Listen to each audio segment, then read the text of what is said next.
So Batman number 50 came out. I have some thoughts.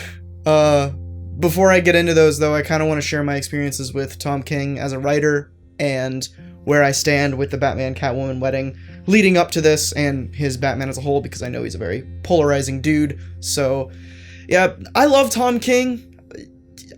Nobody has ever swayed my opinion on that. I get that the Batman he's writing might not be your favorite version of Batman, but I love the Batman he's writing. My first exposure to him was through his Vision miniseries over at Marvel, which is fantastic. It was my favorite comic of that year, and so far, Tom King has mostly been a hit for me. Haven't really read anything other than Vision and Batman. Tried Mr. Miracle, wasn't for me. Haven't read Grayson, haven't read too many other things that he's written, but what I have read, I've mostly enjoyed. And as far as what I thought about the wedding before this issue, I was completely on board. Loved the idea of Batman and Catwoman getting married. The way that King scripted it really sold me on the idea, and that's sort of where some of my trouble comes in, but we're not going to get into spoilers quite yet. So what did I like about Batman number 50? There was some good. There's a lot of good here. It's written really well. Just the script itself, like, for example, the rhyming between Batman and Catwoman's letters that they write to each other is beautifully well done. It's the kind of nuance that you expect from Tom King at this point. That's what he thrives in. That's what he's good at. And of course, 99% of the art here was just gorgeous. There are so many people working on this book, between all the splash pages that are thrown up and just the regular art. Stunning, beautiful book. And of course, I'm gonna immediately contradict myself by saying that some of the splash pages I didn't really like. Frank Miller did one, which was sort of indicative of his era with the story that was being told on that specific page, but I've never liked Frank Miller's art.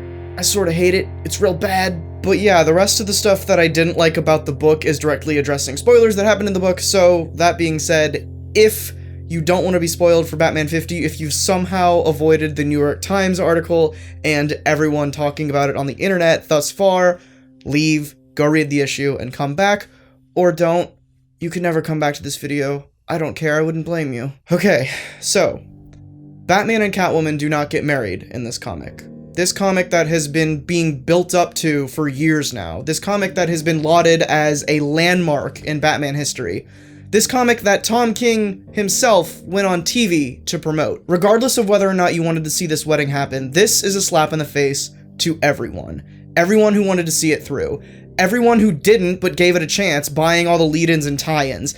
Everyone who thought it impressive that DC had the balls to make such a major status quo shift for one of their poster boys. This is, in a word, disappointing. And you know what? I don't blame Tom King. I don't. I blame DC's editorial and marketing departments for this failure. After some reflection, I can very clearly see the seeds of this wedding not happening. King knew that nothing was gonna go through, that someone was gonna break up the wedding. To name a few, Bruce almost cheating with Wonder Woman. Everyone was saying that Selina's a criminal and it just wouldn't work for the two. Joker himself even said that it would make Batman happy, and if Batman's happy, there's no more Batman. The biggest problem here is that DC promised us that this wedding was gonna happen. They told comic stores to open at midnight to sell this spectacular issue. Batman and Catwoman are getting married, you cannot miss it. And then they went and made Marvel do the same thing. Now, this isn't me excusing Marvel for doing what they did. Obviously, they have to take responsibility for their own actions and own up to this, but it just sucks that we had to have two big publishers, the two big publishers in the comic book space, do the same exact thing because of this overzealous, hype-fueled marketing bullshit. Obviously, you have to advertise your book. That's necessary. That's needed. But do it in a way that doesn't actively deceive your audience. Give us the wedding. Let them marry. Let's see a happy Bruce Wayne. Let's see Gotham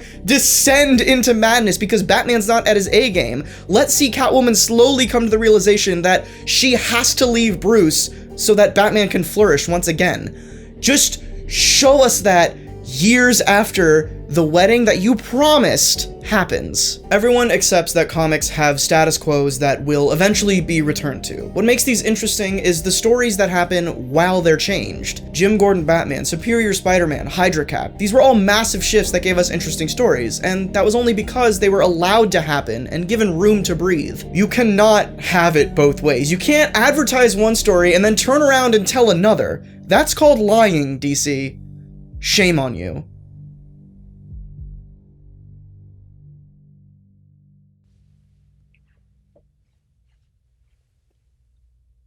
Comic books are still fun and nice. This one just made me a little miffed. I'm sorry I got real serious.